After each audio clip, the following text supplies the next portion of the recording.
You fool! Warren is dead.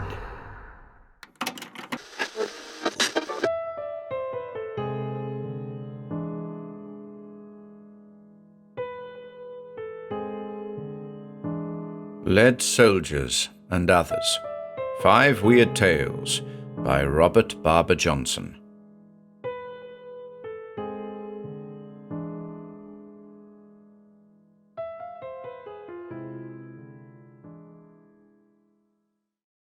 Lead Soldiers. Then there is no hope for peace? The smile that touched the lips of the man at the desk was only formal. None, gentlemen, he said quietly. The members of the deputation looked at one another. Then their leader said, wetting his lips, "But surely mankind's development has progressed beyond the barbarous stage. Nations need no longer settle their disputes by war and bloodshed. We offer you arbitration." The man at the desk stood up. He was not tall, but he seemed to dwarf the others. His eyes, cold as quartz, swept from face to face. "And I refuse it," he snapped. "Gentlemen, why waste time? The quarrel between my nation and those others cannot be arbitrated. Our future destiny lies in expansion, in growth. Peace to us is stagnation, a slow death. We mean to grow, to take our place among the great world powers." One hand, a stubby peasant's hand, pointed suddenly down. "There is my arbitration, gentlemen," he said. "Tomorrow all the earth shall know of it." The faces of the deputation paled as they looked. Rank on rank of lead soldiers stood there on the top of the desk. A forest of little bayonets glinted in the dim light. Set faces, crudely painted, stared at them. So perfect was the illusion that it seemed an actual army that stood in serried, silent ranks, waiting. The leader touched a handkerchief to his forehead. "But," his voice rang hoarsely in the room, "but your people, sire. Think of your people. You cannot pretend that they seek this war. Why, they desert across your borders in such numbers that our customs guards cannot turn them back. We could hardly reach you tonight for the throngs that march with placards in the city streets crying, 'No more war!' And hark! From this very room you can hear the chanting in the cathedral yonder, where men and women and children pray for a miracle that will halt this tragic, useless conflict. You alone force them to fight.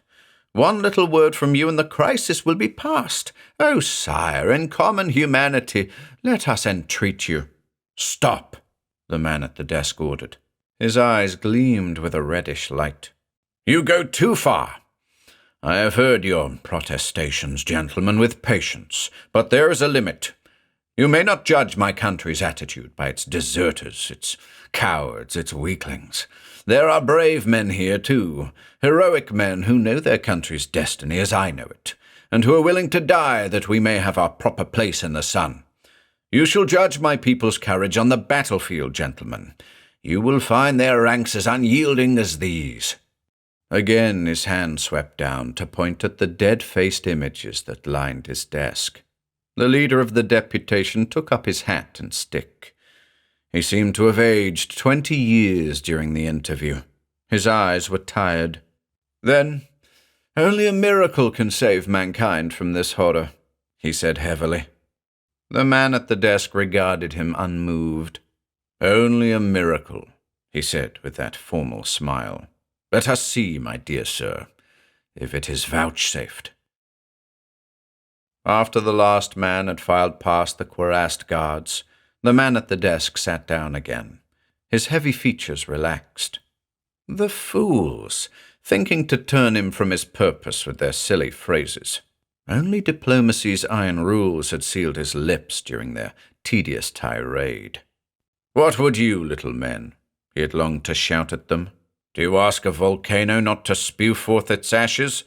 Do you entreat a hurricane to halt its course of destruction? Then why imagine that you can halt my nation's course of empire with your little words and phrases?" The man at the desk probed back along the path of his own life. They talked to him of peace, to him who had never known the meaning of the word, who had fought ever since he came into the world, fought nature and her savage forces for very survival in his peasant childhood, then waded through the blood of opponents, battled mass indifference and mass hostility through his long rise to power. Had anyone ever offered him peace in those days? No. They had sought only to beat him down, to crush him as ruthlessly as one treads on a serpent. And now that he had won over them all, now that he was top dog, the dictator facing a world to be conquered, these little fools thought that they could turn him from his goal with words. The chanting from the cathedral was louder now. It rang incessantly, eerily, in the heavy shadows of the room. Something in the timbre of that chanting penetrated the man's reverie. He found his fingers groping at the breast of his braided tunic, groping for a rosary that had not hung there in many, many years. The peasant in him, long held in check, stirred to that chanted prayer, that prayer for a miracle to halt this horror. For just an instant there was a strange expression in the quartz-like eyes. They were praying, his people, not only in that great cathedral, but throughout the city, all over the land, in chapels, in meeting-houses, before crude little altars in thatched huts. Yes, and more. The memories of his childhood stirred sluggishly. There were older gods among his people than the crucifix, dark beings, half forgotten, sought out only in times of great stress. Were antiphonic chants rising now before the blackened altars of these elder ones? Were the fires lit on the druidic stones? Were the ancient sacrifices made?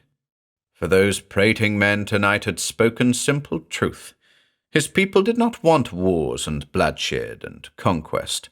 They were a simple, kindly folk.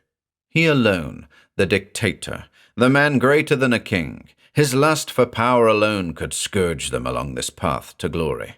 Let anything happen to him, and all the grim preparations, this martial clamoring, would pass like an evil dream. And then the man came back to reality suddenly. He smiled, an ugly smile. What nonsense was this? Let those fools hate him. Let them pray and chant against him. What good would it do? What good would anything do? They could not harm him. This lone, unguarded room was an impregnable fortress which none might enter without his sanction. And it was not alone the cuirassed guards on which he relied. The halls of this old ducal palace thronged with the purple shirts and armbands of his ballistae. What man could pass them? The ballistae, backbone of his power. Every man of them his man, pledged only to achieve his dreams, worshipping him as a god. The man who tried to reach him through those purple ranks would need 1,000 lives. Absently, the man at the desk reached out among his papers, ruffled through them. He must put aside morbid fancies, get to work. There was much to be done before he could sign the declaration of war. And then his body jerked suddenly. He cursed, drawing back his hand with violence. Blood stained the papers, the surface of the desk. Clumsy ox, his nerves must indeed be in sad shape, or else he would not have pricked himself so savagely on the bayonet of a lead soldier. His eyes swept over the ranks of figures. They stared back at him with crudely painted faces, stood in silent, ordered lines. Odd. His hands must have been busy among those figures while he sat in his reverie. He had turned every one of them about. Those hundreds of little men still held their exact alignment, but they faced toward him instead of away from him now. A myriad little daubed faces ringed about him. Hundreds of little bayonets gleamed in the dim light. With a grimace of distaste, the man bent over his papers again. The figures did not matter.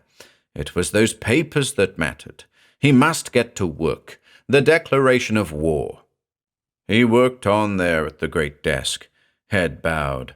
The little gleaming figures faced him in ordered lines. It was strange how the light played tricks with those figures. They seemed almost to move. The chanting swelled louder in the great room. Incredibly loud and clear it seemed, so loud and clear that curious minor threnodies were audible in it, primal intonings and responses that might have come down from some strange, half-forgotten invocation from mankind's beginning. The figures ringed about the man at the desk, hundreds of them. Their little faces were strangely alive in the dim light. Few facts about the dictator's suicide ever reached the world. Indeed, no one really cared about details. The world seized on the one fact that the dictator was dead. The threat of a new world war was gone, and in the realization of that glorious news much was lost sight of. And after the revolution that swept the ballistae from power, it was, of course, too late for any inquiry. Yet there was never any hint of foul play. The cuirassiers who found the dictator dead at his desk had guarded his room against intruders all that night, and the purple-shirted hoods could only confirm their allegations of fidelity to duty. But more than the mere testimony of his guards made certain that the leader's death was self-inflicted, for not even the ballistae, bereft of their source of power, could dispute the facts, however much they might wish to.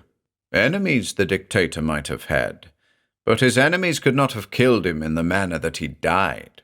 For surely it is only a man's own hand that can thrust the bayonet of a toy soldier into his jugular vein.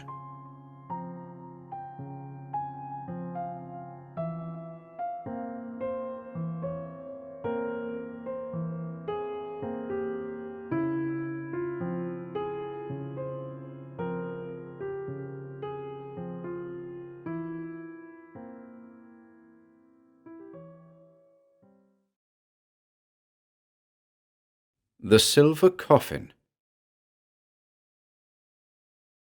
"Careful, sir," the old man warned me. "Tread cautiously, for these old stairs are worn away and slippery here, and the tunnel itself is very low and narrow. 'Tis better so, of course, for 'tis less conspicuous. Only a couple of the cemetery men know that it's down here at all, sir, below the other vaults, and neither of them knows where it leads to, nor what lies down here in the old crypt." He lifted his lantern. I saw a vast stone chamber ahead, the walls dank with moisture and covered with strange lichens that were like a pale leprosy over everything. The silence of death was about us as we stood there. "Here we are, sir," the old man said. "Here's the spot where I've kept vigil all these years. How have I stood it? 'Tis a question I've often asked myself, sir. But I guess what we must do we'll find the strength to do, hard though it be. And then, you see, I'm what you might call bred to the thing. 'Twas me father's task before me, and he did it well. It makes a sort of tradition in the family, you see, a legacy we daren't relinquish. There's my own son, sir, Paul. He's just turned 20 this year. He'll have to take me place down here in the crypt when I'm too old to carry on. He knows about it already, and he's resigned. But sometimes I can see the shadow of the future on his young face, and it troubles me, sir. Troubles me more than I can say. But then he could be worse off, you know. He'll have a sure job and good wages throughout his life, just as I've had, and all just for watching down here at night. In these evil times a man could be much worse off. The Holt Trust Fund takes care of the pay, guarantees it through all time. And as for a raise, why, bless you, sir, I could ask for 10 times the money I'm getting now, and there'd never be a question. Why don't I, then? Well, it's like I said, sir. I feel that this thing is a duty, and not a job. Somehow even talking about more money for doing it seems, sir, I was about to say sacrilege. Funny, isn't it? For the good Lord knows there's nothing sacred about this business. It savours more of the other place, if you take my meaning. The shadows crawled like crippled rats about us. You see, sir, the croaking voice went on, There must be always a guard down here. Someone has to watch night after night. Someone who has discretion and patience and courage, if I do say it myself, as shouldn't. Those were me father's virtues before me, and I've copied them as best I could. And you know, sir, a man just wouldn't last down here unless he was fairly steady. You get the strangest thoughts sometimes in the long hours before dawn, when there's no sound but the drip of moisture from the old arches, and that other sound that you'll be hearing in just a moment, sir. That sound that hasn't ceased in half a century, and that may never cease until judgment's trumpet sounds to end the horror, along with all else. You understand, of course, that the Holts aren't just another family. They are the best, if you know what I mean, sir. They're proud, and they've a right to be proud. They were nobility back in England, sir, and they've been noble folk here, too, since Virginia was still a royal fief. There was General Ebenezer Holt, who fought beside Washington all through the Revolution, and Abijah Holt, him as was with Perry on Lake Erie, and, a lot of others just as distinguished. The Holts are a mighty line, sir. Stiff-necked, some call 'em, but 'tis their blood that makes them so. And so, of course, this stain has to be kept a secret, at all costs. There's even some of the family that don't know. They've just heard that something queer was amiss. Only the head of each generation ever comes down in the vault, and then only on occasional inspection tours to be sure that all's well. Young Mr. Gerald Holt, though he's not so young by now, I reckon, time gets away from you down here. Mr. Gerald had his hair turn grey at the temples the first time he saw the vault. So I guess I've naught to complain of at that. I'm not touched personally by the thing, you see. It's only objective horror to me, of course, just as 'twill be only objective to my son when I'm gone. But the horror that waits for each young Holt when he comes of age, why, it turns you sick just thinking about it, sir. Of course, the whole secret has been well kept all these years. The Holts themselves own the cemetery. I'm supposed to be just one of the regular guards. I wear the uniform, and I help out a bit at grave digging and funerals now and then, so that there'll be no suspicion of me. 'Tis generally believed that I'm watching this place because of the silver casket. That would be a prize to robbers, now wouldn't it, sir? Although, of course, there's no danger of robbery now. 'Tis for quite a different purpose I watch down here from dusk till dawn, sir. Not to keep something out, but to keep something in, if you take me meaning. You didn't know about the Silver Coffin? Why, yes, sir. It's the only one ever made, so far as I know. The old man ordered it made himself in his will. He'd great faith in it, they say. You see, silver has always figured strong in the legends about them, sir. Silver bullets was the only things potent against their unholy lives. And this, sir, this was a silver bullet 7 feet long, welded into a solid mass. I've never seen a sight so amazing as that coffin was. I used to raise the pall sometimes at night and look at it. It'd make me feel safer to see that gleaming surface between me and the horror through long night watches. They say, sir, it was old Andrew Holt himself who collected the silver that went into it. He was abroad for many years on his smuggling trips, and he picked up a lot of foreign stuff, candlesticks and vases, and even silver crucifixes, they say, that he melted down into ingots. But thousands and thousands of silver dollars went into the ingots, too.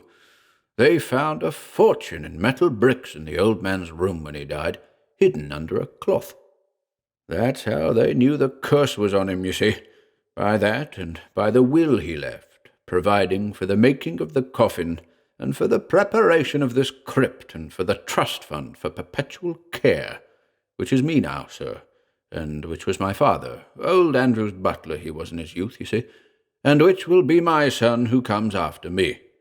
And his son, too, I suppose. unless the blight be lifted by then.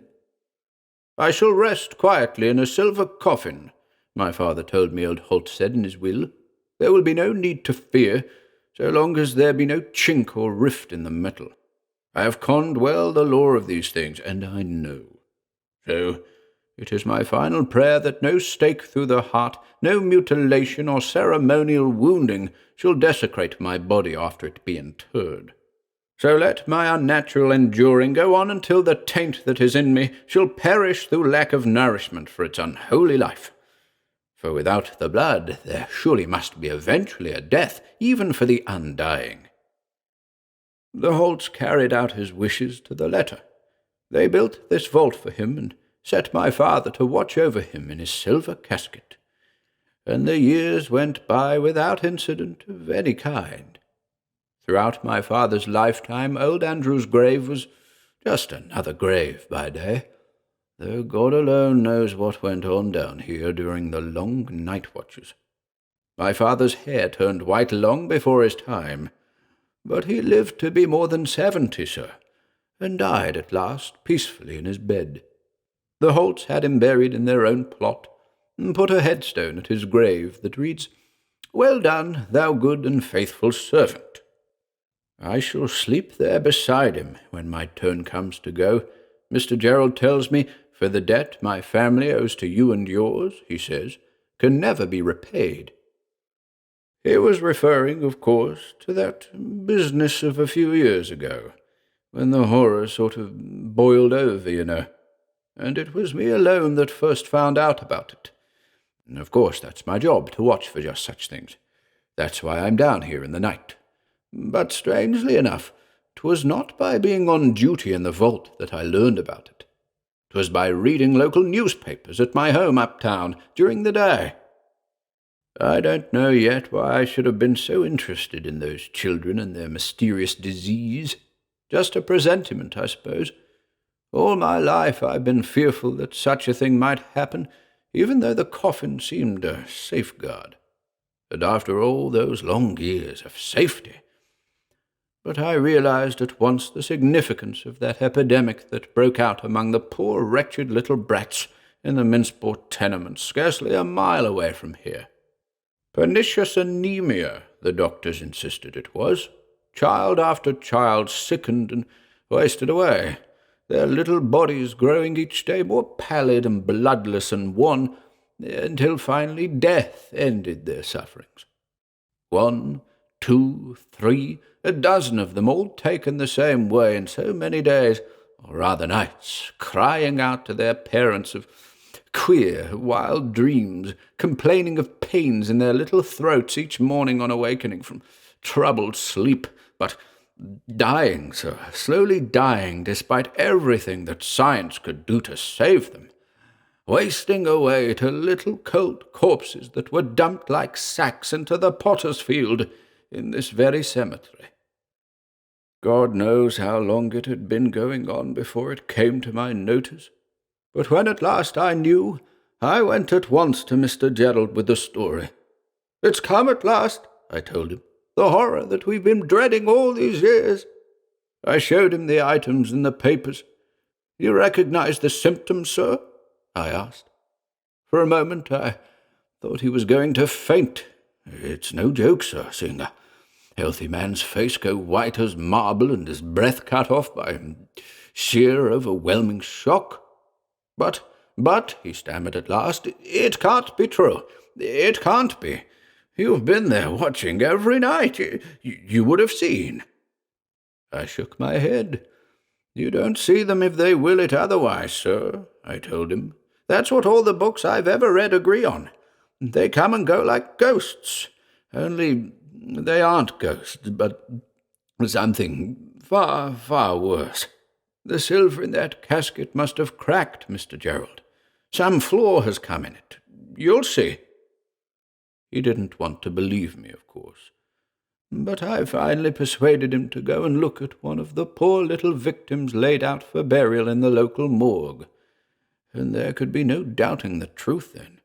No doubt at all.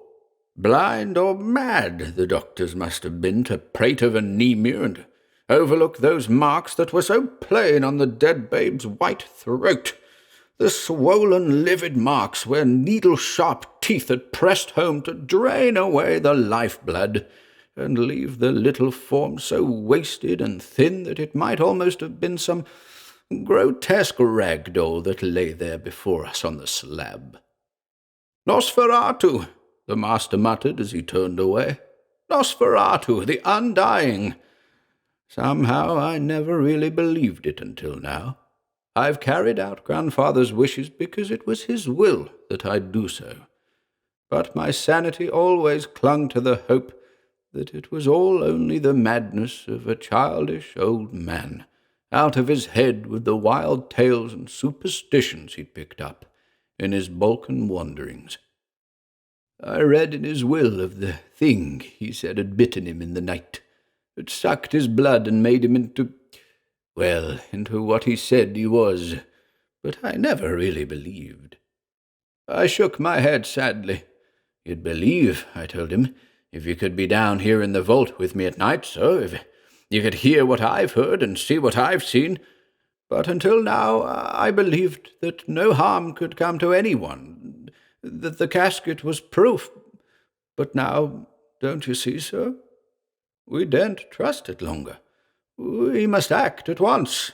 The thing gains strength and cunning with each little life it takes. We must lay it once and for all. I know how 'tis done. I've read the olden rituals for laying them 1,000 times over, and I've had all the needful things ready for just such an emergency." But poor Mr. Gerald held back. "No stake through the heart," he quoted to me. "No mutilation or ceremonial wounding shall desecrate my body after it be interred. Our pledge to poor grandfather has been carried out all these years. Your family as well as mine has served in it. Must all our efforts go for nothing now, just because of one little rift in the coffin? Surely we can find that crack, seal it up." "But in time there'd be another, sir," I reminded him, "and another. Even the silver is not strong enough to hold against the eternal struggling of that which never dies, which never ceases in its blind efforts to escape and find its unholy nourishment." And then, suddenly, Mr. Gerald's face lit up. "Strength," he gasped. "That's it, more strength. The silver's potency is unimpaired. All it needs is support, the reinforcement of something harder. Man alive, there are other metals harder than silver nowadays. We've the resources of modern science to pit against this horror out of the past. I tell you, we may yet be able to seal it up for all eternity. Wait and see." The very next day the workmen came, sir, from Bessemer. Came with their weird apparatus and their scaffoldings and blowtorches. For days this old vault was lit with hissing blue flame like a spot in hell, sir, and resounded with such hammering and pounding as quite to drown out, whatever other sounds there might have been. And when the men had done their job and gone away again, look, sir, that's what they left behind. He held the lantern high. What was that vast black shape its rays lit lambently at the vault's far end? That monstrous gleaming shape on stone trestles? A coffin? But surely it was larger than any coffin ever shaped by the hand of man. "They tell me it's a new alloy they use for battleships, sir," the old man said proudly. "An outer casing of stainless steel welded solidly to the silver coffin itself. Soldered, the outer and the inner layers, so that the magic power of the white metal, whatever queer potency it has to hold evil at bay, will be eternally supported by the strongest steel on earth. I doubt that a bolt of lightning could so much as dent that shining surface, sir. Seamless and airtight, it'll endure 1,000 years, even with what still struggles inside it." "Yes, sir. I heard it too, sir. Of course I heard it. 'Tis no novelty to me, all these long dragging years I've been hearing it down here in the night's hush. But I was wondering when You'd first notice it, sir. 'Tis plain enough when your attention is called to it, for all 'tis so muffled it might be coming from miles off. But it's right here in the crypt with us, that sound, only filtered through the silver and the steel. There's really nothing at all human about it, is there, sir? It might be the howling of a wolf, or almost anything savage and bestial. And yet sometimes there's such a note of human misery and despair in it as to fair bring tears to your eyes, sir. Only tonight there's more of menace in it somehow, sir, more than I've ever heard in all these years. You know, sir, I'm wondering if— Good God, sir, look there! The coffin, it moved. I know you think me mad. That thing weighs a score of tons. Your strength and mine united could not as much as tip it. And yet I saw it move a bit. There, again. You see, sir, 'tis not just the wavering of the lantern light. Can't you feel the vibrations of it in the very walls about us, and the very stones about us as it shakes? Oh, God, sir, it's all my fault. I should never have fetched you down here. I never thought. It's your blood, of course, that maddens him. The smell of your blood is used to mine from all these years of familiarity. But you, young and strong, he'd burst himself to bits to get at you, sir. All these long years he's had no slaking for his hideous thirst. He's dying, sir, of a starvation so slow and so hideous it don't bear even thinking about. And now, fresh blood, your blood. No, sir, we daren't flee from him. There's no running from things quicker than light, swifter than an adder's pounce. We must fight him, sir. Here, take this. I know 'tis but an aspen stake, well sharpened, but a better weapon you'll find it than any gun against what no gun could ever hit, sir. And here, wind this string of garlic about your throat. Now stand, sir, and we'll defy him together. We'll fight all hell if need be. Oh, heavens, sir, how that coffin does shake, how it rocks and lurches on its stone trestles, all those tons of weight quivering like a jelly. I tell you, sir, I never saw the like of it before. The blind fury and malignity. Can he break out? Oh, God, sir, I don't know. I never saw him like this before. We can only pray. Crash! And that awful sound of rock splintering to powder, those clouds of dust arising to choke us. That was the coffin fallen, sir. I saw it teetering just at the very edge of the trestles. Then it toppled. But now you can't see anything, sir. Not even your hand before your eyes. And this dust gets in a man's nostrils, cuts off his breath, and all the while that howling and screeching rises to a very devil's paean of triumph in our ears. Stand firm, sir.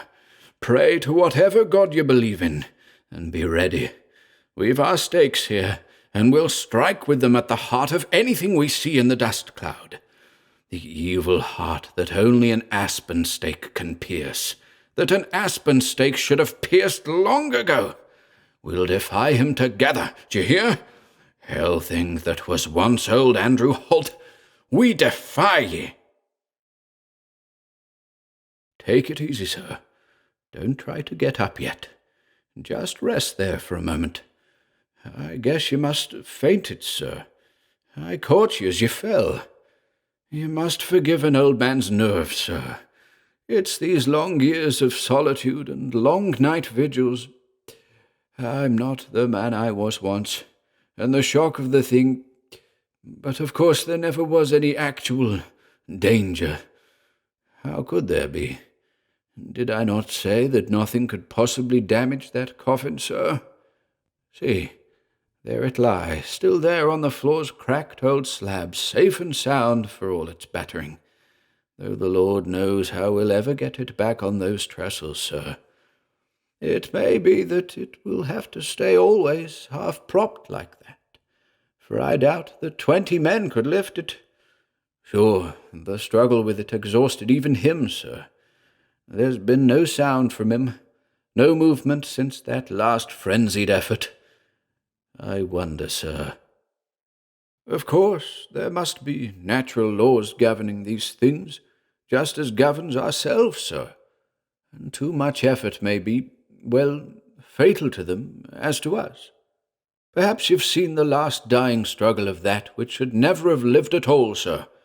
Perhaps you've seen peace come at last to the soul of old Andrew Holt. And if not now, surely it must come at last, sir.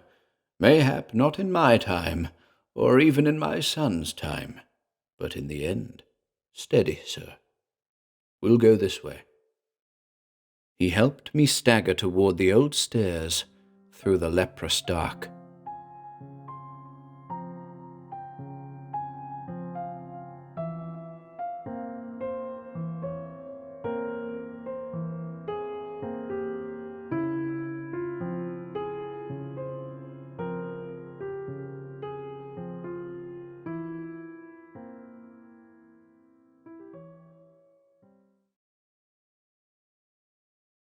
Far below. With a roar and a howl, the thing was upon us, out of total darkness. Involuntarily I drew back as its headlights passed, and every object in the little room rattled from the reverberations. Then the power car was by, and there was only the clackety-clack of wheels and lighted windows flickering past like bits of film on a badly connected projection machine. I caught glimpses of occupants briefly, bleak-eyed men sitting miserably on hard benches, a pair of lovers oblivious to the hour's lateness and all else, an old bearded man in a black cap, sound asleep, conductors here and there too, their uniforms black splotches against the blaze of car lights. Then red tail lamps shot by, and the roar died to an earthquake rumble far down the track. "The 3-1 Express," my friend said quietly. "From the battery. On time to the minute, too. It's the last, until nearly dawn." He spoke briefly into a telephone, saying words I could not catch, for the racket of the train was still in my ears. I occupied the interval by staring about me. There was so much to be seen in the little room, such a strange diversity of apparatus, switches and coils and curious mechanisms, charts and graphs and piles of documents, and, dominating all, the great black board on which a luminous worm seemed to crawl, inching along past the dotted lines labelled 49th Street, 52nd Street, 58th Street, 60th. "A new wrinkle, that," my friend said. He had put down his phone and was watching the board with me. "Lord, I don't dare think what it cost to install. It's not just a chart, It actually records. Invisible lights. The sort of things that open speakeasy doors and rich men's garages. Pairs of them spaced approximately every 25 yards along 5 miles of subway tunnel. Figure that out on paper and the total you'll get will seem hardly believable. And yet the city passed the appropriation for them without a murmur. It was one of the last things Mayor Walker put up before his resignation. "Gentlemen," he said to the finance board, "it doesn't matter what you think about me, but this measure must go through." And it did. There wasn't a murmur of protest, though the city was almost broke at the time. "What's the matter, man? You're looking queer." "I'm feeling queer," I said. "Do you mean to say the thing goes that far back, to Walker's time?" He laughed. It was a strange laugh that died eerily amid the dying echoes of the train far down the tunnel. "Good Lord," he gasped. "To his time? Man, Walker hadn't served his first term as mayor when this thing started. It goes back to World War days, and even before that. The wreck of the train, I recall, passed as a German spy plot to keep us from going in with the Allies. The newspapers howled bloody murder about alleged confessions and evidence they claimed they had. We let 'em howl, of course. Why not? America was as good as in the war anyhow by then. And if we told the people of New York City what really wrecked that subway train, well, the horrors of Chateau Thierry and Verdun and all of the rest of them put together wouldn't have equaled the shambles that rioting mobs would have made of this place. People just couldn't stand the thought of it, you know. They'd go mad if they knew what was down here, far below. The silence was worse than the roar had been, I thought. The strange, echoing, somehow pregnant silence of empty vastness. Only the drip-drip of water from some subterranean leak broke it. That and the faint crackling noise the indicator made as its phosphorescent crawling hinted at 68th Street, 72nd, 78th. Yes, my friend said slowly. They'd go mad if they knew. And sometimes I wonder why we don't go mad down here, we who do know and have to face the horror down here night after night and year after year. I think it's only because we don't really face it that we get by, you know, because we never quite define the thing in our own minds objectively. We just sort of let things hang in the air, you might say. We don't speak of what we're guarding against by name. We just call it them or one of them, you know. Take them for granted just as we took the enemy overseas as something that's just down here and has to be fought. I think if we ever really did let our minds get to brooding on what they are, it'd be all over for us. Human flesh and blood couldn't stand it, you know. Couldn't stand it. He brooded, staring out into the tunnel's darkness. The indicator crackled faintly on the wall. 92nd Street, 98th, 101st. Beyond 120th Street, things are pretty safe. I heard my friend's voice as I watched. When the train reaches that point, you'll see a green light flash, all clear. Though that doesn't mean absolute safety, you understand. It's just what we've established as the farthest reach of their activities. They may extend them at any time, although so far they haven't done so. There seems to be something circumscribed about their minds, you know. They're creatures of habit. That must be what it is that's kept them in this one little stretch of tunnel with all the vast interlocking network of New York's subway system to rove in if they chose.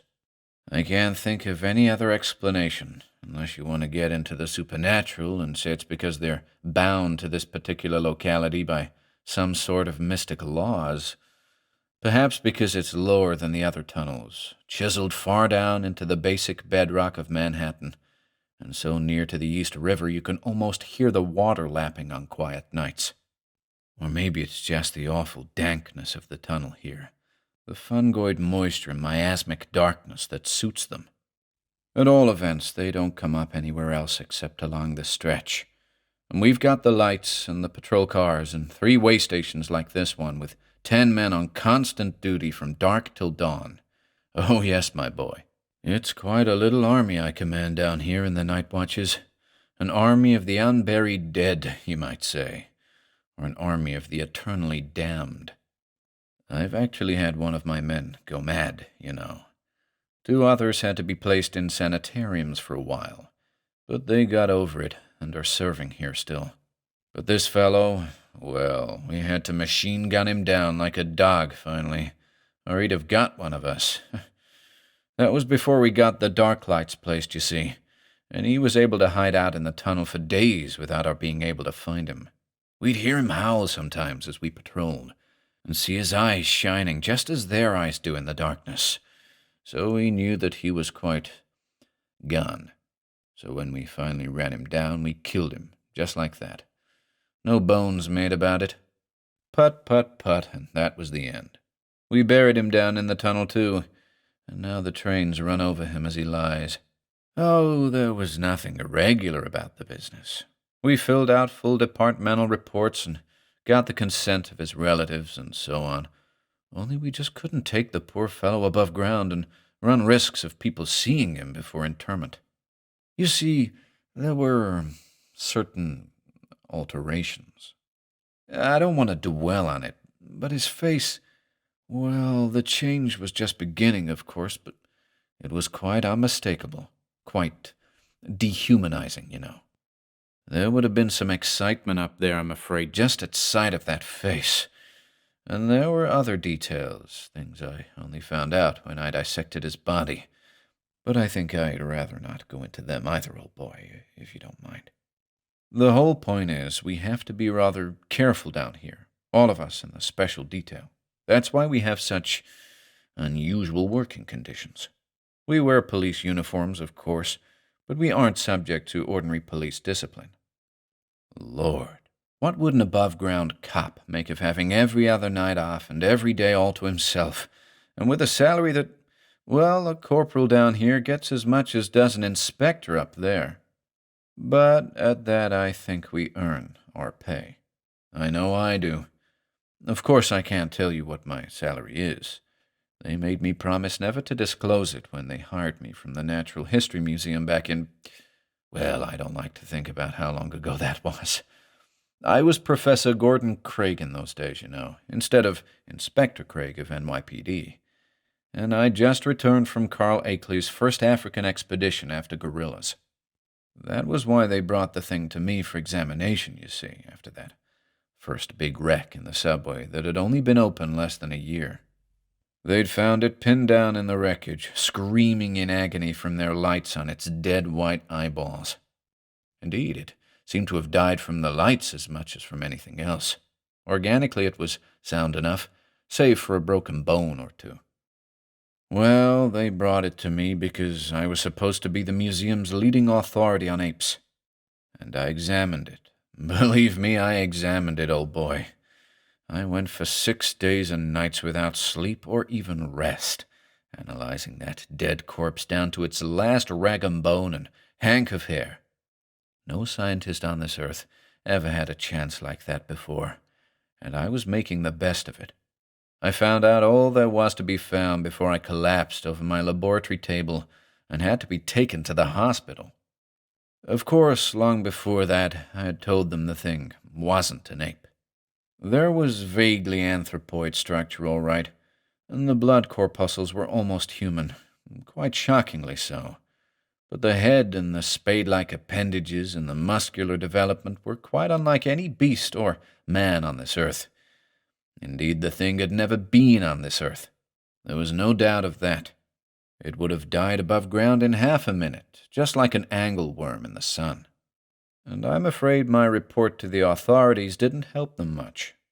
After all, even a fellow scientist would have found it a bit difficult to reconcile my classification of some sort of giant, carrion-feeding subterranean mole with my ravings about canine and simian developments of members and my absurd insistence on startlingly humanoid cranial development and brain convolutions indicating a degree of intelligence that... Well, there's no use going into all that now. I firmly expected them to order me up before a sanity commission when I reported my findings. Instead, they offered me a position as head of the special subway detail, at a salary that was, to say the least, fantastic. It was more a month than I'd been getting a year from the museum.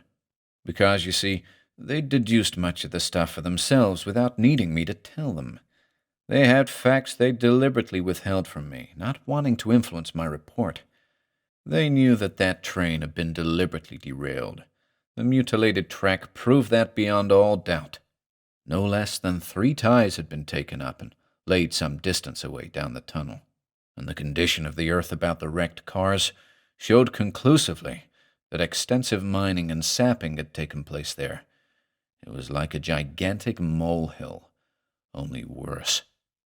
While I'd been analyzing stomach fluids and body tissue to try to find out what my subject fed upon, they'd been burying, secretly and with most elaborate precautions, the half-desiccated corpses of 6 men and women and children who, well, they hadn't died in the wreck, old boy.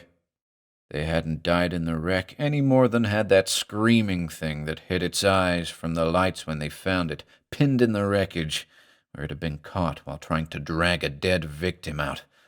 God, what a hideous shambles that place must have been before the wrecking crews got there. Mercifully, of course, there was total darkness. The poor devils who were merely injured never knew what charnel horrors were going on in the Stygian depths about them, nor cared, no doubt, in their agony. A few of them gibbered afterward about green eyes and claws that raked their faces, but of course all that was set down to delirium. Even one man who had his arm chewed half off never knew. Surgeons amputated the rest immediately and told him when he regained consciousness that he'd lost it in the wreck.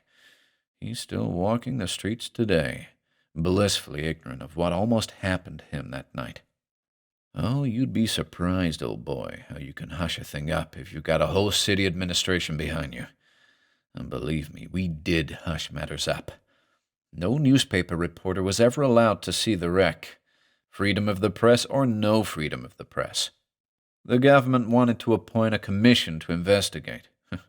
We squelched it, and by the time the crews had cleaned out the smashed train and removed the last victim, the special subway detail had gone into action, and it's been on steady duty ever since, for the last 20-odd years.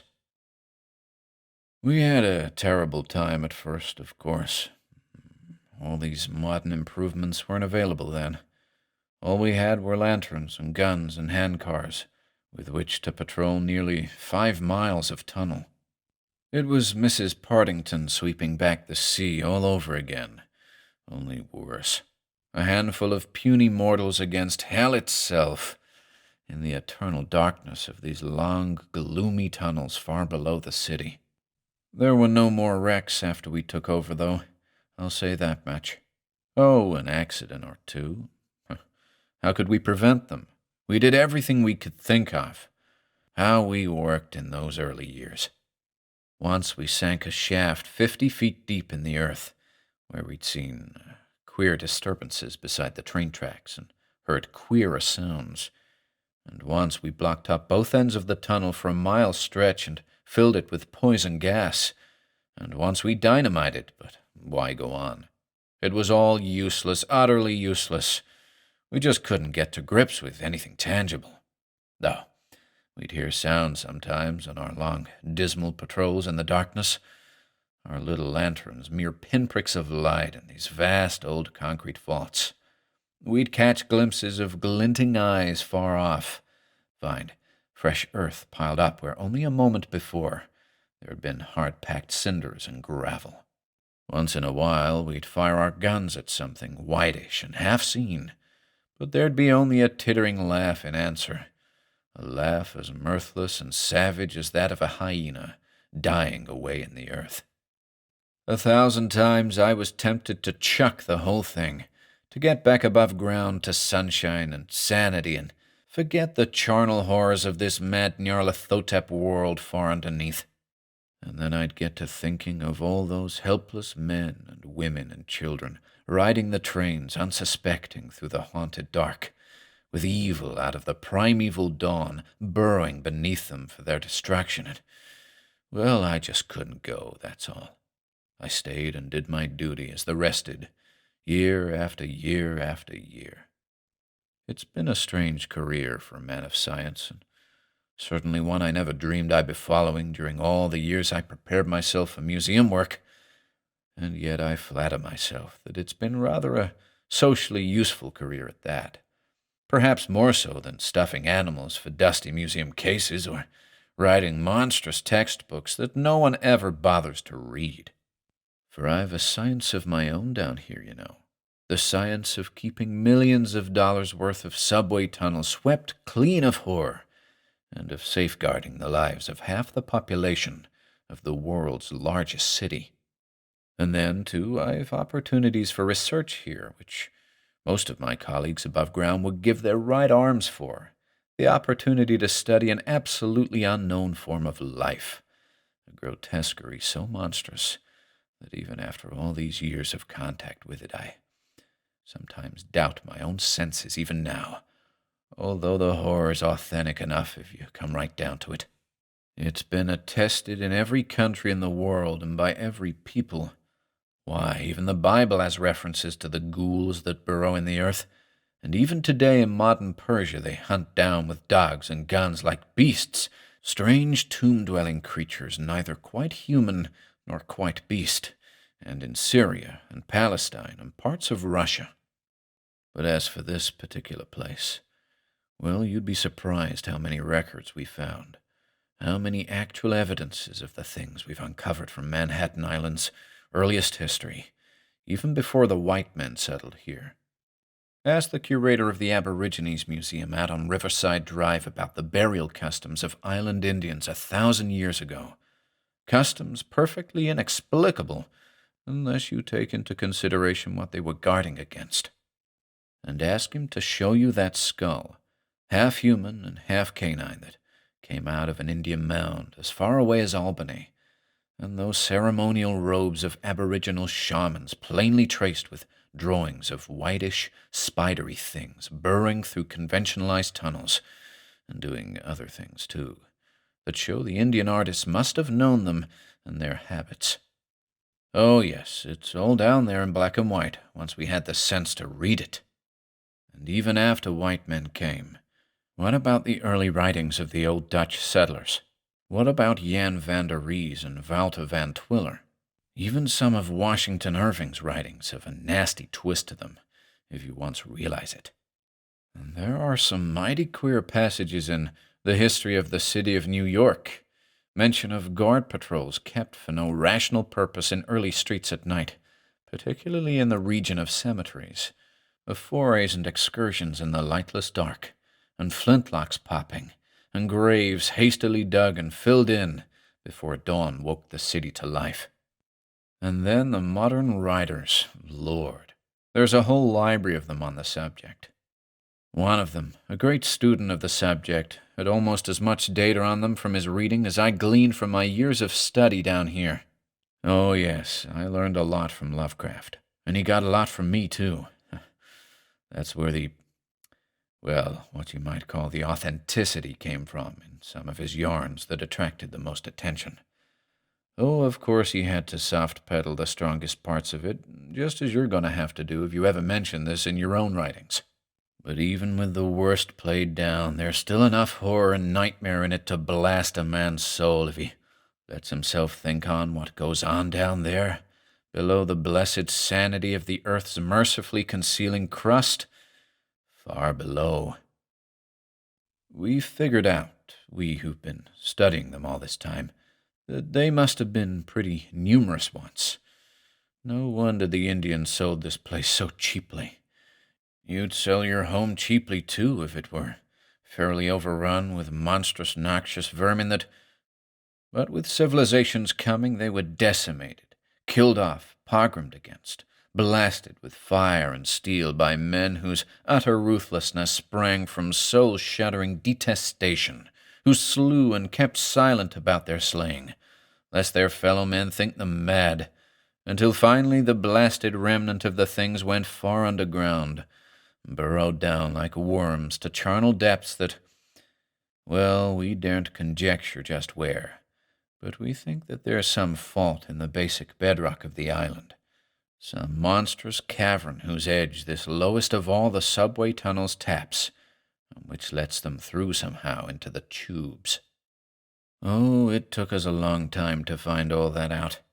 At first we thought we had to patrol the whole subway system of the city. We had guards even out onto the river and over in Brooklyn and Queens. We were even afraid they'd get into upper levels of the tunnels, perhaps into the very deserted streets of Manhattan during the pre-dawn hours. We had half the police department down here in those days, even the mounted force. Yes, indeed. Though God knows what even a trained police horse would do if it ever came face to face with one of those things. But horses were faster than the handcars we used then, and could cover more territory. But as time went on, we got things pretty well localized. It's only in this one stretch of tunnel that the danger is, and only here in certain hours of the night. Don't ask me why they never come up in daylight, for it's always night down here, you know, hundreds of feet below the surface. Maybe it's the constant passage of the trains. They shuttle by at 2-minute intervals all day long, you know, and until the Broadway theaters close at night. Only for about 4 hours of the night is there a lull when long miles of tunnel are lifeless and deserted and silent, when Anything could come and go at will in them and not be seen. And so it's only during these hours that we really worry, you see. It's only now that we're vigilant and ready. Although, of course, it's no longer warfare, you understand. We hunt them now. They don't hunt us anymore. We run them down, howling with terror, kill them or capture them as we will. Oh, yes, I said capture. A half-dozen times we've had a sort of Mad Bronx Zoo of our own down here. Or perhaps it would be more accurate to say a living Madame Tussaud's Chamber of Horrors. I have cages in my laboratory, and there have been times when it seemed judicious for influential people above ground to realize just how important is the work we're doing down here. So, when we have a really stubborn skeptic to our program, we take him in there, hand him a flashlight, and let him train it himself on what was prison there in total darkness, and then we'd stand by to catch him as he fainted. Oh, a lot of city officials and politicians have been down here. Why not? They couldn't possibly speak of the experience afterward. They'd just be locked up as lunatics if they did. And it made them much more liberal about funds. Our menagerie was a great success, only we just couldn't keep it going for very long at a time. We'd get so soul-sick at the very proximity of the creatures that we'd have to kill them finally. There was just no putting up with them for any length of time.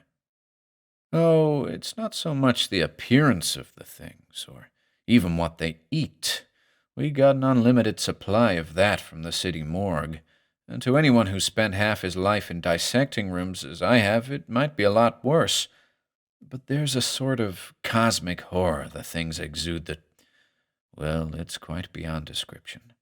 You just can't breathe the same air with them, live together in the same sane world. And in the end, we'd have to gun them and throw them back underground to their friends and neighbors, who were waiting for them, apparently. At least we've opened the shallow graves a few days later, and there'd be only a gnawed bone or two there. And then, of course, we kept them alive in order to study their habits. I filled 2 volumes with notes from my successors, who'll carry on the fight when I'm gone. Oh, yes, old boy. It'll always have to be carried on, I fear. There's no possibility of ever really wiping them out, you know. All we can do is hold our own. The fight will go on so long as this particular tunnel is occupied. Can't you just see the city fathers consenting to abandon $20 million worth of subway tunnels for nothing? I'm sorry, gentlemen, but you see, the place is infested with... God, what a laughingstock anyone would be who even suggested that above ground. Why, even on our own furloughs, when we walk sunlit streets among our fellow men, with God's own blue sky above and God's own clean air about us, even we wonder whether all this foulness isn't just a bad dream. It's hard up there to realize what can go on down in the crepuscular earth, the mad, gnawing, eternal darkness far below. Hello? The telephone was ringing. Somehow I didn't listen as he spoke briefly into it, perhaps because I was listening to something else, to a faint crackling from that great blackboard on the wall, where one little light, no glowing worm this time, but only one minute spark, kept flicking oddly on and off and on again. 79th Street, it marked, over and over. 79th Street, 79th. My friend hung up the phone at length and stood up. Queer, he said softly. Very queer indeed. The first in months, and tonight now while we were talking. It makes one wonder, you know, about those supernatural telepathic powers that they're said to have.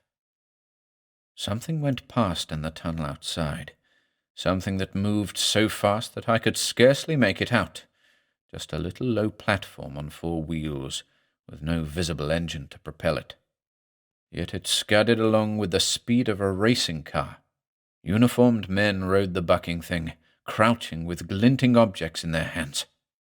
Riot car number 1, my friend said grimly. Our own version of the squad automobiles above ground. Just one of the little electric handcars used in subway construction, but souped up by our engineers until it'll do nearly 80 miles an hour. It could traverse the entire sector in less than 5 minutes if it had to. But it doesn't, of course. Another one, also with machine gunners aboard, left 105th Street at the same time. They'll meet somewhere along the tunnel's length with a disturbance in between. Let's listen to them. He crossed the room to the strange apparatus, threw switches and adjusted dials. There was a burring and crackling from what looked like an old-fashioned radio amplifier that stood on one of the cabinets. "Microphones every 100 feet along the tunnel," said my friend.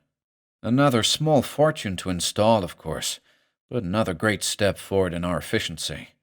A man listens all night long at a switchboard, and you'd be surprised to know what he hears sometimes.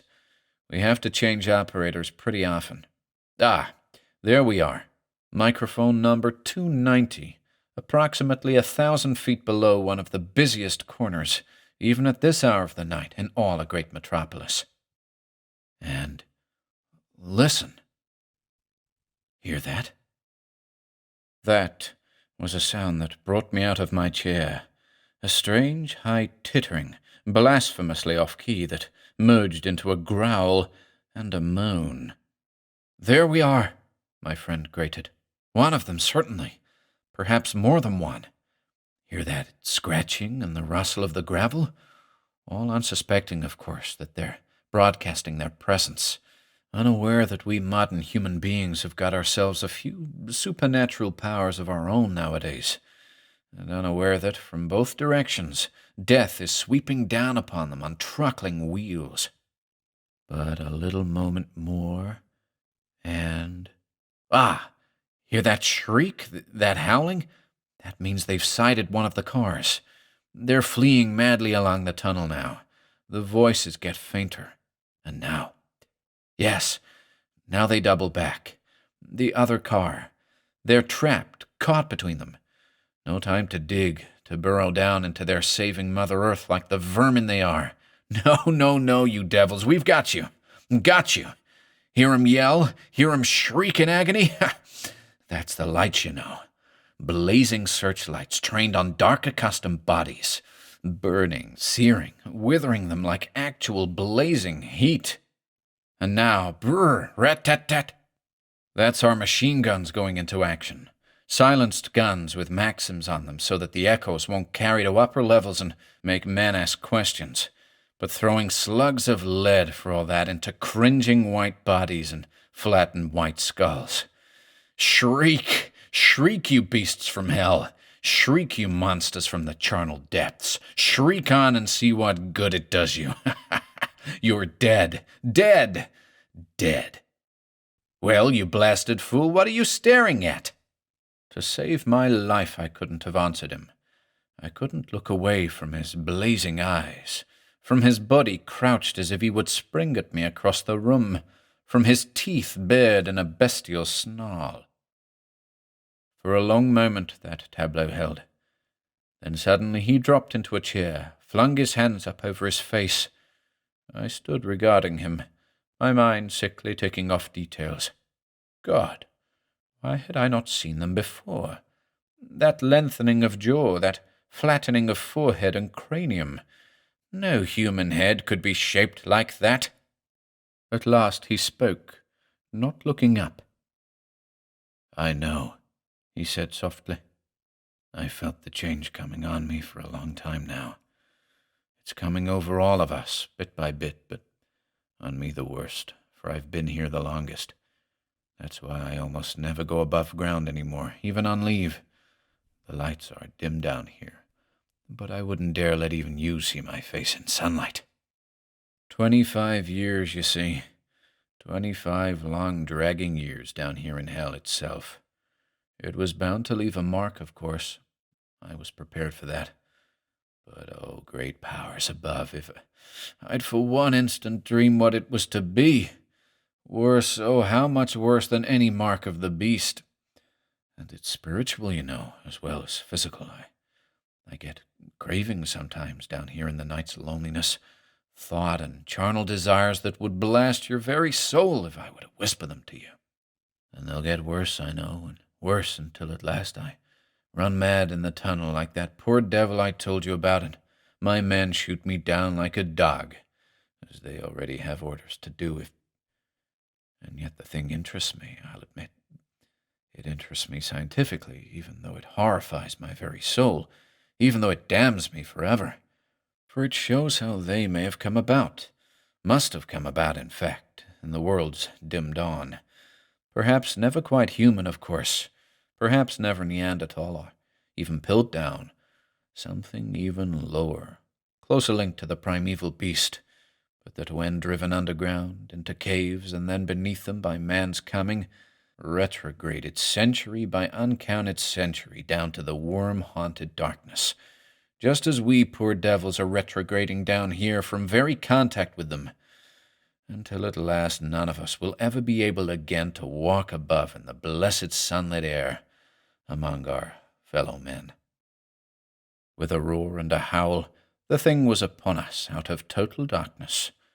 Instinctively I drew back as its headlights passed. Every object in the little room rattled from the reverberation. Then the power car was by, and there was only the clackety-clack of wheels and lighted windows flicking by like bits of film on a badly connected projection machine. "The 4:15 Express," he said heavily, "from the Bronx. Safe and sound, you'll notice, its occupants all unsuspecting of how they were safeguarded, of how they'll always be safeguarded. But at what a cost, at what an awful cost. The 4:15 Express. That means it's dawn, you know, in the city overhead.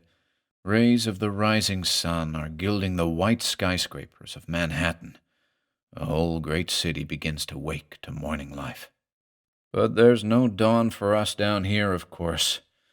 There'll never be a dawn for poor lost souls down here in the eternal dark, far, far below."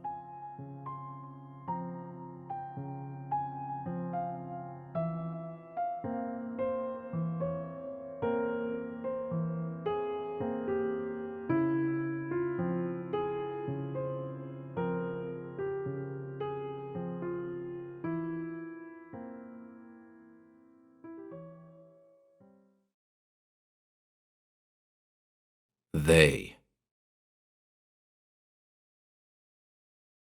"Wouldn't be staying in this here canyon if I was you, mister," the old man said. I looked at him curiously. His face was strange. "Why not?" I asked. "Is there danger?" The old man spat over his beard. "Some'd say so," he said. "But danger of what?" I pressed him. "I didn't know you had wild animals in these parts." The old man sighed. "Depends on what you'd call animals," he said softly. "Bears now, and catamounts, why, they're all gone long ago. Clem Hawks, he shot the last deer more'n 20 years back. But nobody ain't never shot what's in this here canyon, mister. I don't reckon nobody ever tried." "Best humor him," I mused. "I'd heard that lunatics were violent if you crossed them." "Aren't you afraid to stay here, then?" I suggested. The old man grimaced at his long shadow on the grass. "The sun's still up, mister," he said. "Long as it's light, there's no safer place in these mountains than Dead Man's Canyon. It's only after dark that, they come out. Some say the sun hurts their eyes. But I say it's holy writ that they only got power in the night.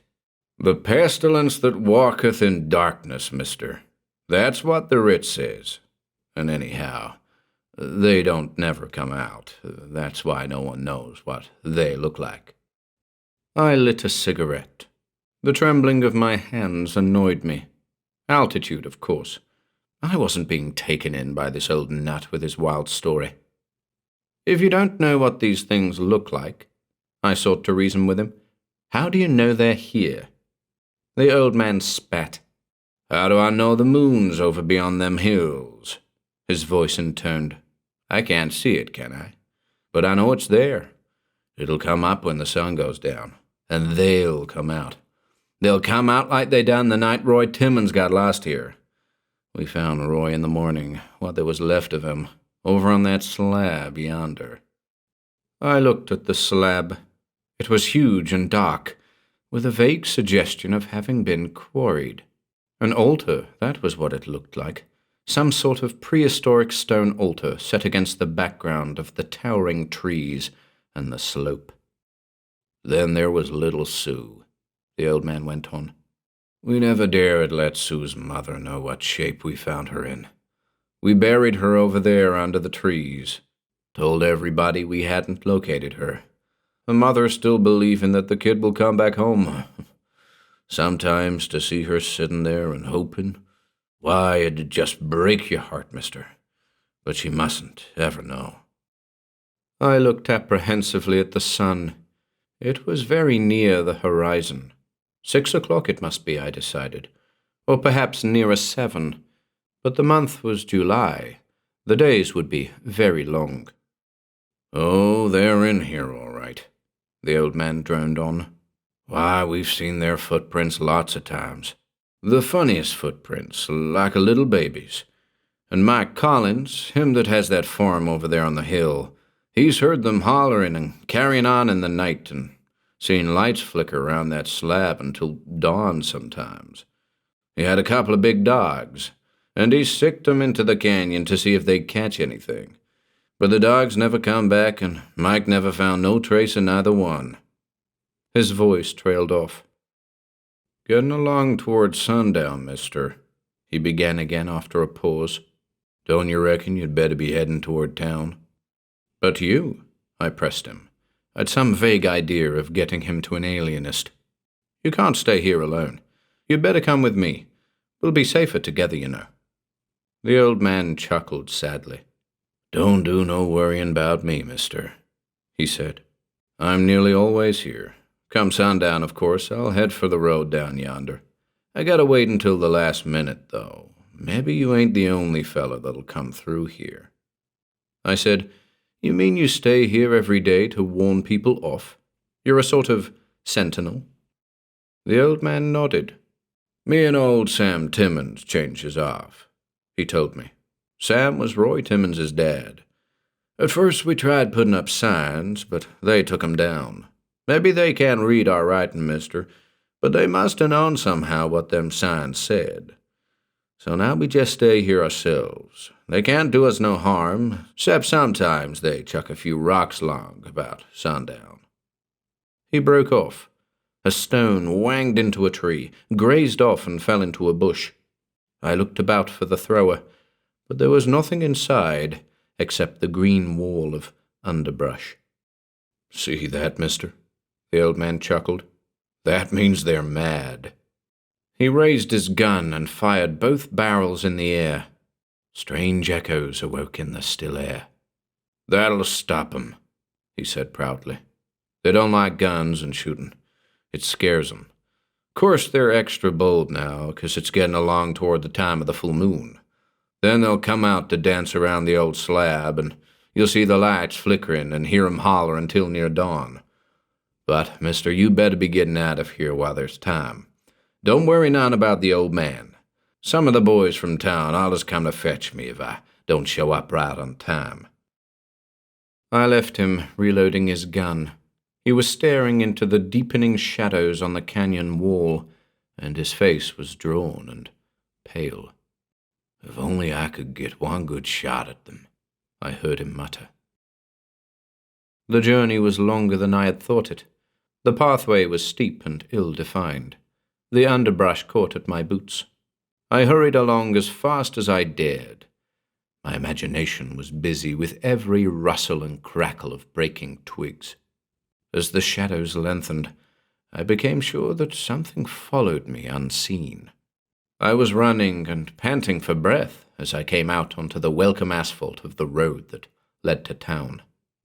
I rested there for a moment before going on, thankful for the glare of lights and the familiar sound of rushing motors. As I did so, one of the cars drew abreast of me and halted. "See anything of an old fellow with a gun?" its driver queried. I made out 3 other men in the vehicle. "Yes," I said slowly. "I did." "Back there in the canyon, I'll bet," the driver said. "That's where we pick him up every night nearly. Did he warn you about anything, mister?" "He did," I admitted. "That's old Collins's weakness," the driver nodded. "I reckon it's only natural, seeing as his granddaughter got killed there only last year. Reckon he got to putting two and two together with old Timmons, and they figured out this they business. They're both harmless enough, though, long as we let 'em guard that there canyon." "Then there's nothing dangerous in there?" I asked slowly. "Dangerous? Why, mister, what could there be? This here's a civilized country, ain't it?" The driver slid his car into gear. "Well, good night, sir. We'll go get the old fella now. Good night." It wasn't until some time later that I began to wonder why every man in that car should have been carrying a rifle, or why their faces were white and set, as the old man's face had been. Then one day I read in a newspaper about a certain Samuel B. Timmons, age 87, who had been crushed by a falling boulder and unrecognizably mangled. It was an accident, of course, so the paper said. Dead Man's Canyon is still there, if anyone cares to make a further investigation, for my part.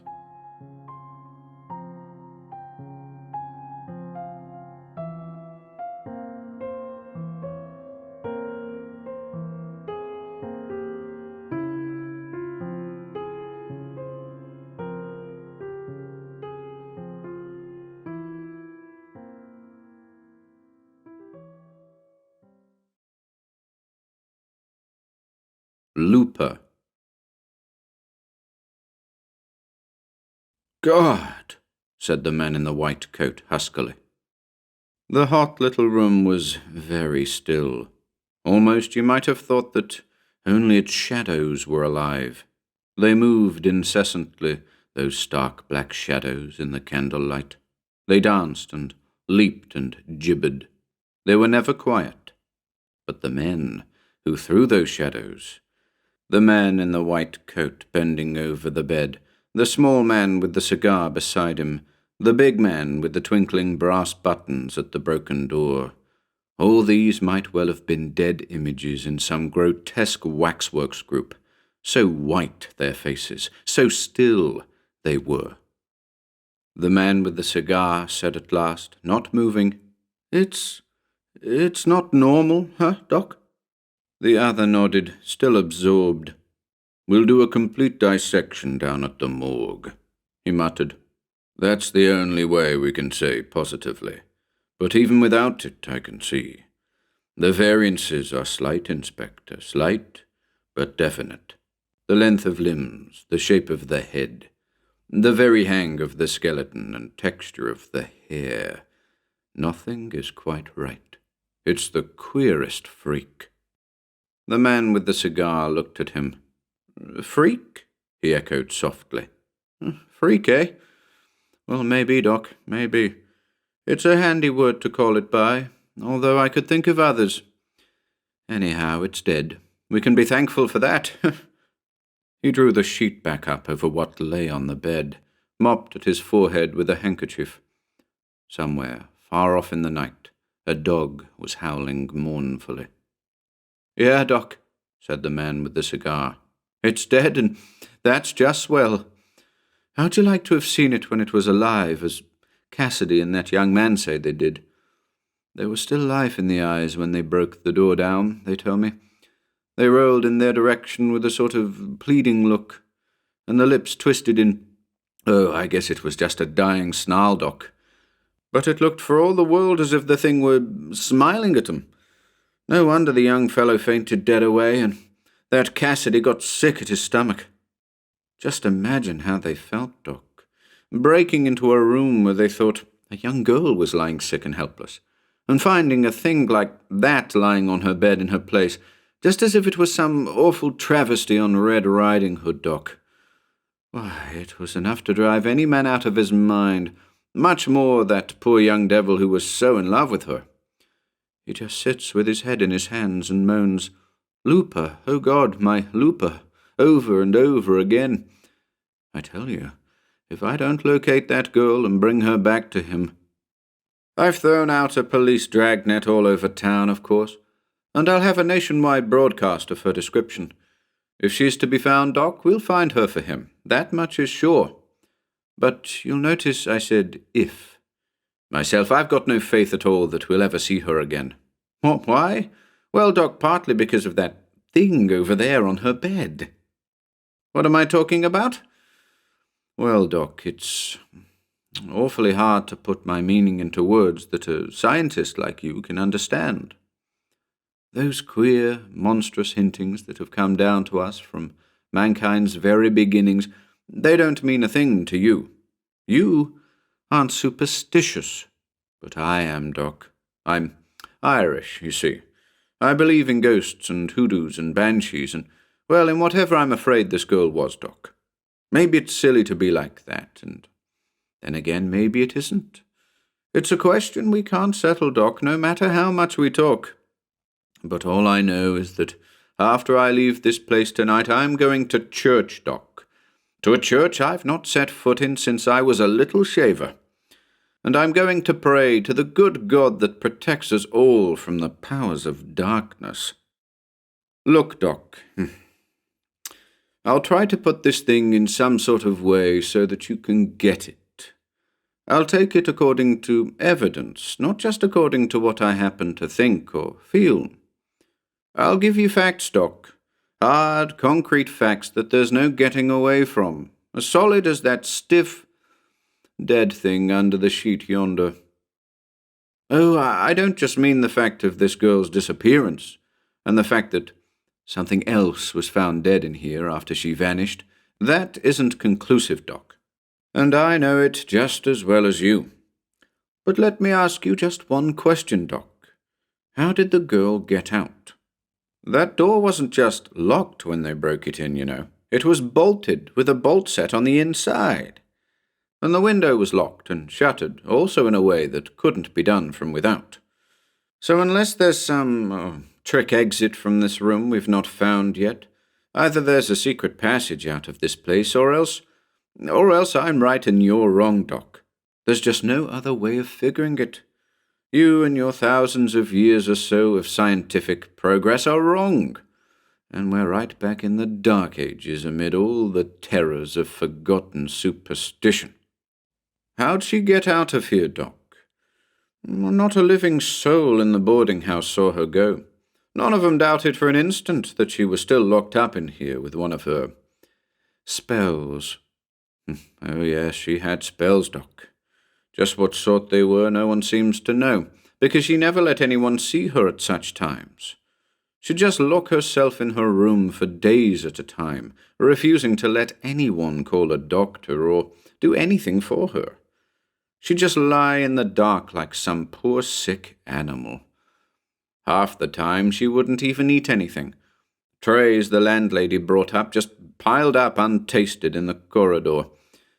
Oh, they say that once in a while a tray would disappear, but never while anyone was near to see the girl open the door and take it in.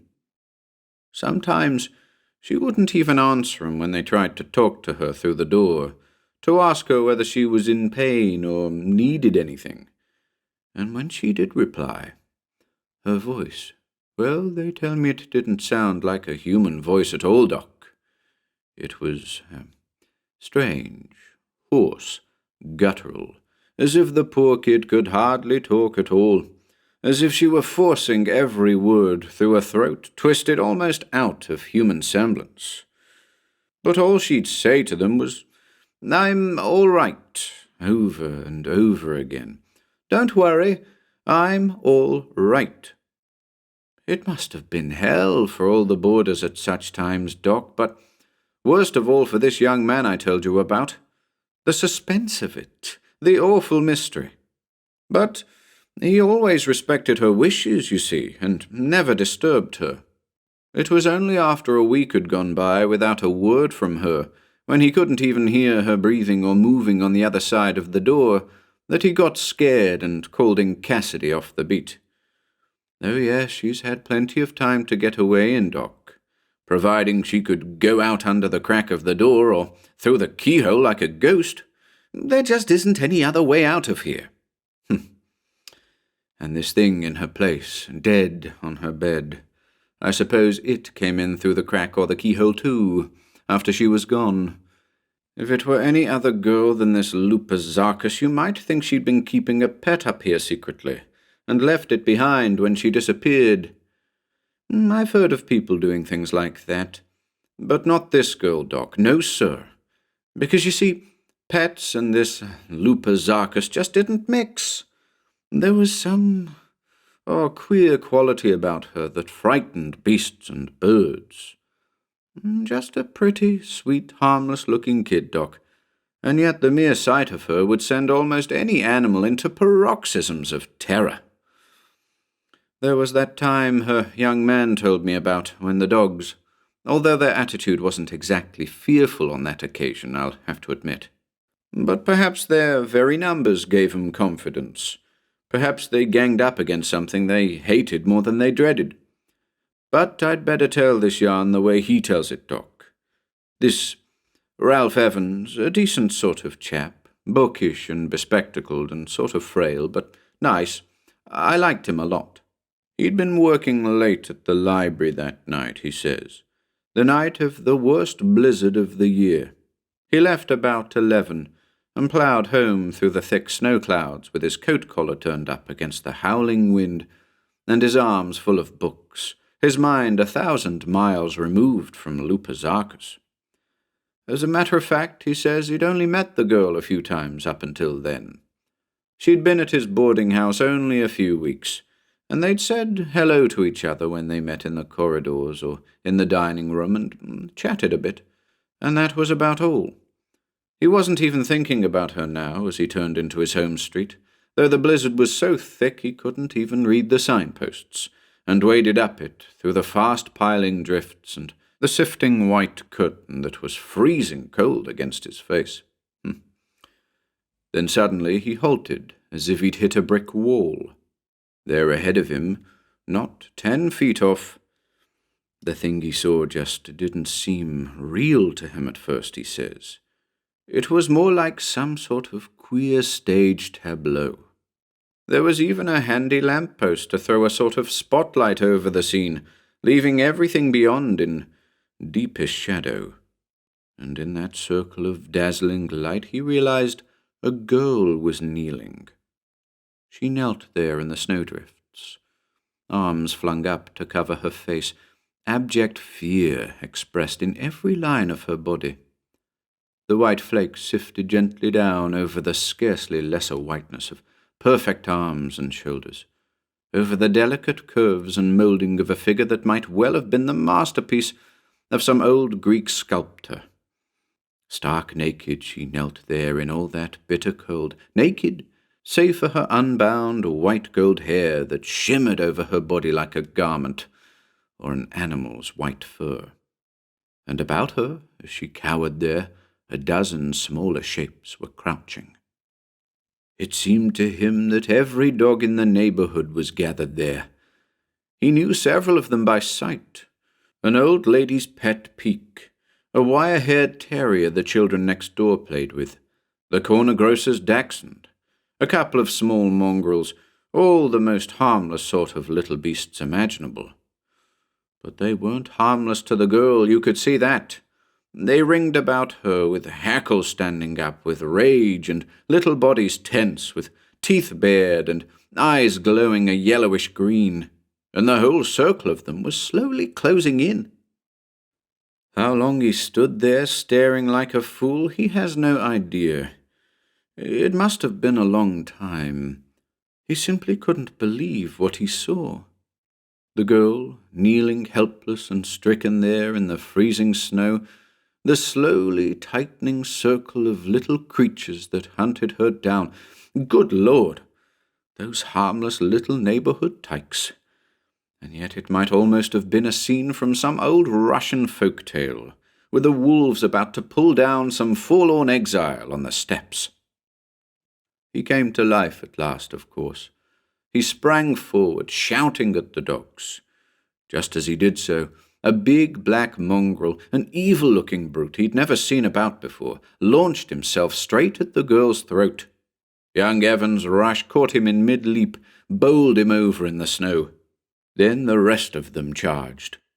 There was quite a melee for a moment, a boiling up of little shapes about him, the flash of savage, worrying little fangs, and a rush of thudding forms against his body.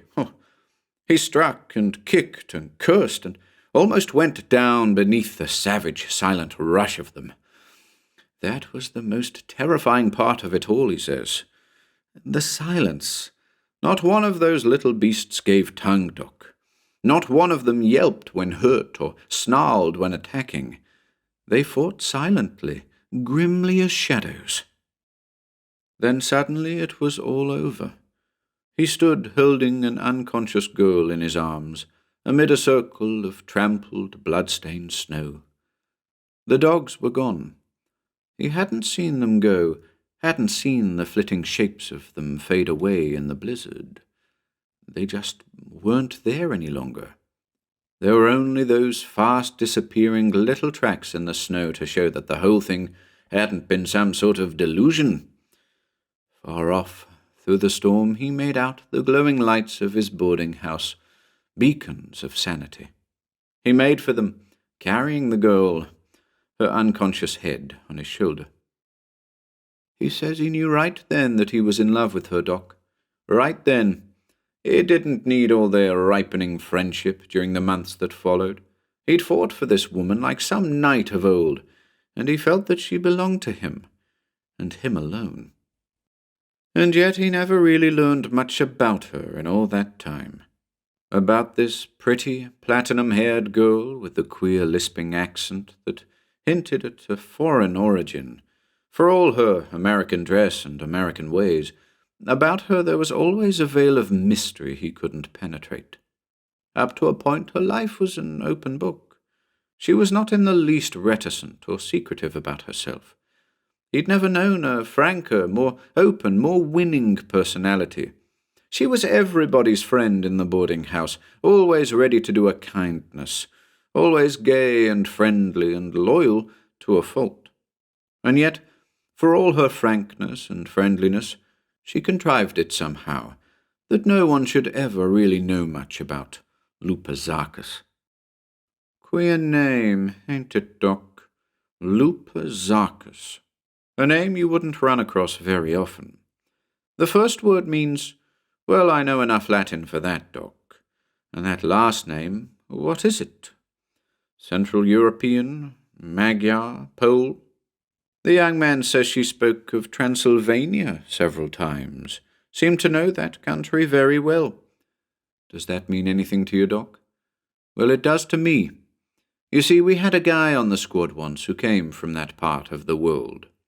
He used to wear a sprig of wolfbane in his buttonhole all the time, Doc, as a charm to keep off things that were neither quite human nor quite unhuman, Doc, but that ranged the steppes of his native land in either shape at will, and lived off human blood. I wish we had him here now, Doc. He could make this thing clearer to you than I can hope to. Look, Doc, these attacks of hers were genuine, whatever they were. Everyone in this house agrees on that. But why wouldn't she let anyone do anything for her at such times, or even see her? Why did she hide herself away from everyone for at least 3 days out of each month, Doc? Days corresponding roughly to the full of each moon. Why is it that no one ever saw her when she was ill, until this time when they burst in her door and found, well, not a human being in this room at all? What did it mean? A young girl hiding herself away from everyone like that, at a time when she was supposed to be so ill that she could hardly move, when she couldn't eat anything or drink anything, when she was so stricken that all she could do was lie on her bed and moan and whine and howl. Yes, howl, Doc. Even her young man admits that there were delirious intervals when her weird cries kept everyone in the house awake at night, when the only answer she could make to questions was to croak in that changeling voice, "I'm all right. I'll be all right." And she always would be, too. That was the strangest part of all. After days of lying helpless, hardly able to talk, stricken, days and nights during which the whole household would almost go crazy with worry for her, then suddenly the door would open, and out she'd come, looking not a whit worse for her ordeal. Indeed, she'd look better somehow, the young man said, refreshed, strengthened in some bizarre way he couldn't describe. Her colour would be better, her eyes clearer, her smile gayer and more ready. And she'd laugh at all their questions about that cloistered interval, treat the whole thing as if it had been some sort of monstrous hoax. Well, it used to drive this young man of hers almost crazy, not knowing what was wrong, not being able to help her. He begged her to see a doctor, to try to do something for the trouble, whatever it was. "There's no medicine on this earth for what I've got," she told him once, "and no doctor on earth who could help me. There's no treating a thing that's in the blood, that's been bred into a family strain over long generations. Every man and woman of my line since time immemorial has borne this taint from birth until death. There is no escaping it. My parents fled to America from the old country, hoping that they might leave it behind, escape into a new world and a new life. But the taint followed them, dogged them to their dying day. It cannot be cured. It can't even be explained. A doctor? Ah, my poor friend, I should like to see the face of any doctor to whom I so much as tried to tell what is wrong with me. And even if by some miracle he should believe me, what could he do? There is no drug that can stay, no medicine that can cure a malady like mine, a thing that's seared into the very bones, twisted into the very fibres and sinews and veins of the body, eaten into the very mind by generation upon generation of evil heredity. There is no hope for me in heaven or hell. But I have sworn," she went on, "that I shall bear my cross alone, that no one else shall suffer or be harmed through me. The sickness I have is contagious, not perhaps quite in the sense that you use that word, but contagious nevertheless at the time when it's at its height. And so I shut myself away from everyone, lock myself up, lest unknowingly I should hurt those who seek to help me, that I should make them too into beings like myself, outcasts from all hope, either here or hereafter." And that was all the young man ever found out about what ailed her, Doc, throughout all those long months when he was her constant companion, when he was quite certain that love of him was growing in her heart. He tried in every way to find out what disease, what strange, obscure ailment could have symptoms like that. He says he haunted every medical library in town, read everything that he could get his hands on. He even consulted physicians unknown to Lupa. But of course they only pulled long faces and spouted long Latin words that meant only "damned if I know, Doc," when you figured them out. And the medical books told him just as little. At last he couldn't bear the suspense any longer, Doc. He cornered the girl one night last week on the porch swing, after the rest of the boarders had retired, and they had the veranda to themselves. It has been an unusually hot fall, you know, and the air that night was sultry and still, like the weather just before a storm, you know. A sort of suspense was in the air. The noises of the city were as faint and far off as if they were alone in the heart of a wilderness. A nearly full moon was rising. "Lupa," young Evans told her then, "this thing can't go on. I love you, dear, don't you understand? I love you. I can't let you go on facing the horror of this secret by yourself. Whatever it is, we'll share it, fight it, beat it together. Will you be my wife, darling, and let me help you with all your troubles, always?" He took her into his arms. A little breeze rustled among the few last wisteria blooms left on the porch vines. He says for one moment of heaven he thought he'd won, Doc. She answered his kisses, her body pressed against his, her arms locked tight about him. Her soft lips crushed against his so vehemently that he could feel little sharp teeth through them. And her eyes, well, he'd heard of a woman's eyes shining with love, Doc, but he'd never realized that it was literal before. But her eyes actually did shine in the darkness, he says. They began to glow with a sort of queer greenish inner light. Then suddenly she wrenched herself free of his embrace and sprang up. "Oh, no," she cried, her voice strangely hoarse. "What am I thinking of? What was I about to do? Oh, God, no!" She retreated from him, hands thrown up before her. How horribly that gesture reminded him of that other night, long months before.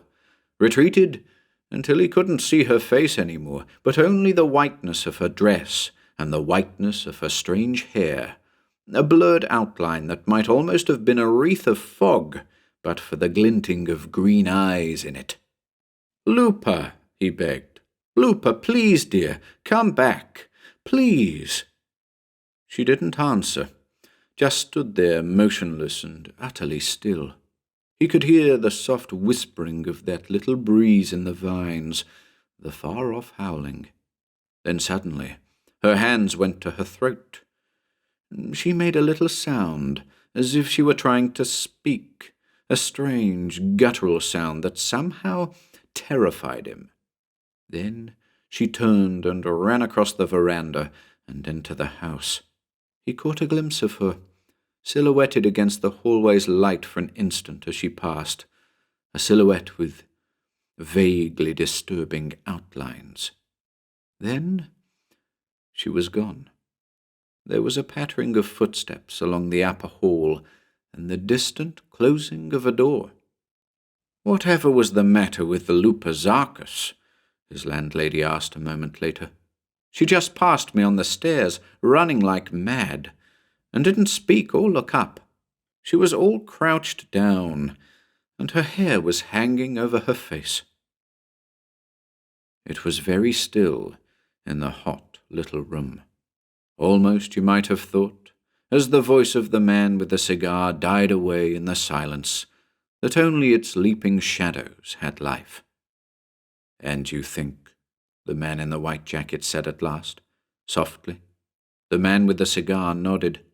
"Yeah," he said with equal softness. "Yeah, Doc. That's exactly what I think. That's why I sent for you, Doc, after I'd heard this young fellow's story, just as I told it to you just now. I sent for a doctor because I wanted to know whether that, well, whatever it was that he found when he broke into his sweetheart's room was normal or abnormal. Not that it really makes a bit of difference, Doc, because it's the thing's very presence here that strains all coincidence. For listen to one last bit of proof, Doc. Listen to this description of Lupa Dzarkas that her young man gave me. It's accurate, I think. He wants me to look for someone tall and slim and aristocratic-looking, graceful and quick in her movements, beautiful and intelligent, with great melting black eyes and almost snow-white platinum hair and skin. And that isn't at all hard to do, Doc, because, you see, what answers that description to the last detail is lying right here on this very bed." He flung the sheet back. In the candlelight, the sprawled form there was very hard to see, but you could make it out. "A wolfhound, Doc," the man with the cigar muttered. "A great snow-white wolfhound."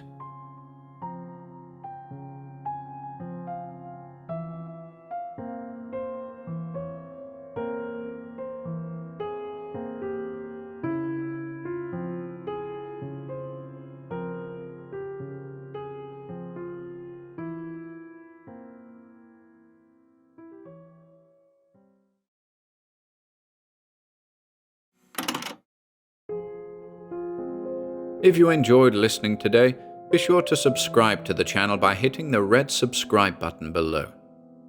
After doing so, click the bell icon next to the subscribe button to receive new content notifications. If you'd like to support our work and receive exclusive perks, consider becoming a channel member by clicking the Join button below. To support us in other ways, see the video description for links to our Bandcamp and Patreon pages, our merch store over at Teespring, and further information relating to our releases on Audible, iTunes, and Spotify. And until next time,